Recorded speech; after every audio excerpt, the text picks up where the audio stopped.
সন্দেশখালিতে এবার জমে উঠেছে ত্রিমুখী লড়াই। নির্বাচনী প্রচারে সক্রিয়ভাবে নেমে পড়েছেন বাম ও আইএসএফ জোট সমর্থিত প্রার্থী রবীন্দ্রনাথ মাহাতো। তৃণমূল কংগ্রেসের ঝর্ণা সর্দার এবং বিজেপির সনৎ সর্দারকে সরাসরি চ্যালেঞ্জ জানিয়ে মাঠে নেমে জোরদার জনসংযোগ শুরু করেছেন তিনি। ইতিমধ্যেই সন্দেশখালী বিধানসভার বিভিন্ন এলাকায় প্রচার সেরে ফেলেছেন রবীন্দ্রনাথ মাহাতো।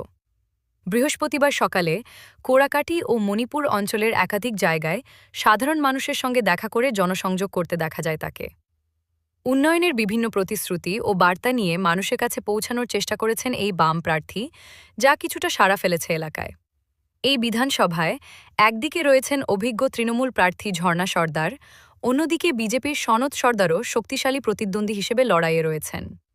ফলে এই দুই শক্তিশালী প্রার্থীর মাঝে বাম আইএসএফ জোটের প্রার্থী রবীন্দ্রনাথ মাহাতো কতটা প্রভাব বিস্তার করতে পারবেন, সেটাই এখন মূল দেখার বিষয়।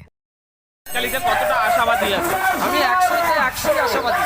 কারণ সন্দেশখালীর মানুষ জানে এখানে কিভাবে মহিলাদের উপর, কিভাবে আমাদের আদিবাসীদের জমি, আদিবাসীদের জমি, সংখ্যালঘুদের জমি কিভাবে তারা কেড়ে নিয়েছে তৃণমূল কংগ্রেস।